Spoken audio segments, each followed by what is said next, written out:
vibration de cette trompe comme un battement de cœur commun, et sut que le destin du royaume était désormais lié à ce lien sacré. Les jours suivants furent remplis de préparatifs. Amara étudia les routes que l'ennemi pourrait emprunter, parla avec les animaux pour obtenir des informations, et organisa des stratégies ingénieuses.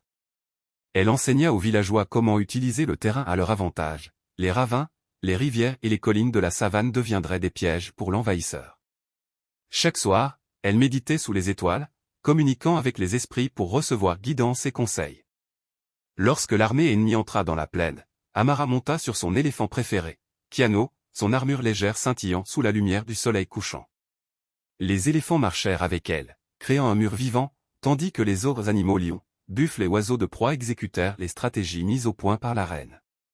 Le combat ne ressemblait à rien de ce qu'on aurait pu imaginer, une danse de stratégie et de communication, chaque mouvement orchestré par la reine.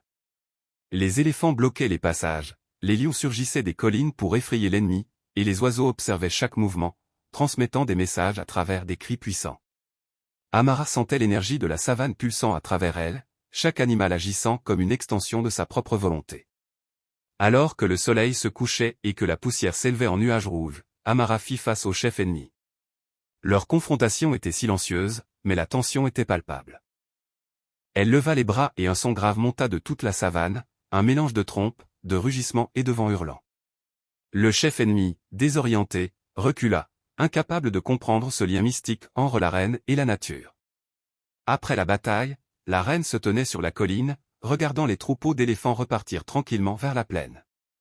Le royaume était sauvé, mais une nouvelle menace approchait, un murmure dans le vent, un frisson dans l'air.